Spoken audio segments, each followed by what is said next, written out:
जळगाव जिल्ह्यात एरंडोल तालुक्यात असलेल्या रिंगणगाव येथे धक्कादायक घटना घडलेली आहे। एका 14 वर्षीय मुलाची गळा चिरून निर्घृणपणे हत्या करून त्याचा मृतदेह फेकून दिल्याची घटना खर्ची गावात उघडकीस आलेली आहे। त्यामुळे जळगाव जिल्ह्यासह राज्यात खळबळ उडालेली आहे।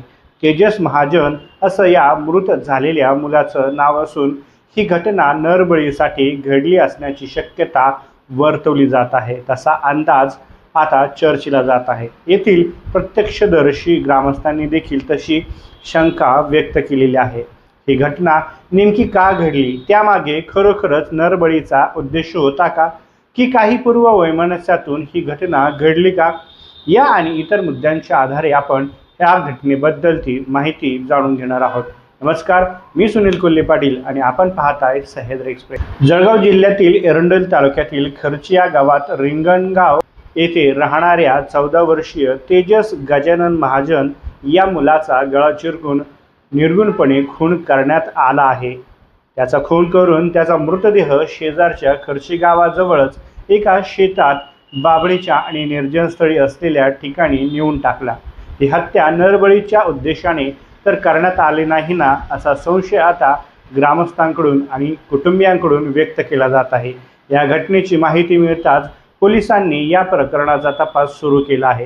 त्यांनी काही संशयित आरोपींना देखील ताब्यात घेतले असून त्यांची कसून चौकशी सुरू आहे।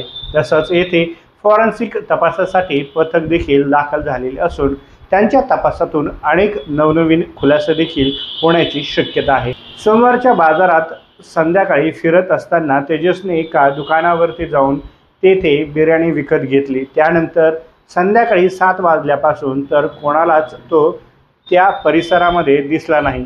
तो बेपत्ता झाला। त्यामुळे गावात त्याच्या आई वडिलांनी आणि ग्रामस्थांनी तसंच नातेवाईकांनी गावात आणि गाव परिसरात शोधकार्य सुरू केलं। जवळपास पहाटे 3 वाजेपर्यंत सर्वांनी या मुलाला शोधलं, पण तो सापडला नाही। तेजस रिंगणगाव येथे आई वडील, मोठी बहीण यांच्यासह राहत होता। तेजसचे वडील गजानन हे शेतीकाम करून आपले हार्डवेअरचे दुकान चालवत त्यांचा उदरनिर्वाह ते करत होते।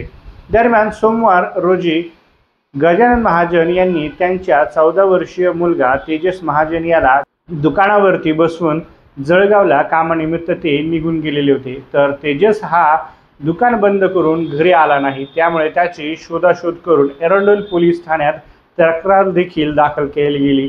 घटनेचे गांभीर्य लक्षात घेऊन पोलिसांनी घटनास्थळ गाठत तपास सुरू केला। काही संशयितांना देखील ताब्यात घेतलं। यामध्ये 3 संशयितांना ताब्यात घेतल्याची प्राथमिक माहिती आहे। त्यांच्याकडून देखील काही माहिती मिळू शकते। दरम्यान तेजसचा गळा चिरून हत्या करण्यात आल्याने गावावरती एक प्रकारे शोककळा पसरली असून ही नेमकी हत्या की नरबळी याबाबत पोलिसांकडून अद्याप तरी कोणतेच स्पष्टीकरण पोलिसांकडून देण्यात आलेले नाही। परंतु फॉरेन्सिक पथकाच्या सहाय्याने हत्येचे काही गूढ उकलून आरोपीचा शोध घेतला जाण्याची शक्यता आहे। त्याचा मागच पोलीस आता घेण्याची शक्यता आहे।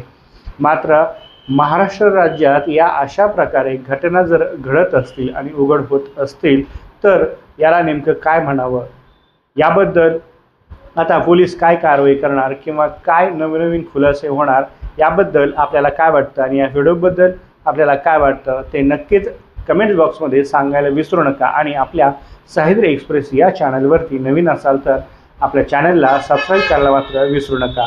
तुर्तास धन्यवाद। नक्कीच भेटूयात पुढील व्हिडिओ।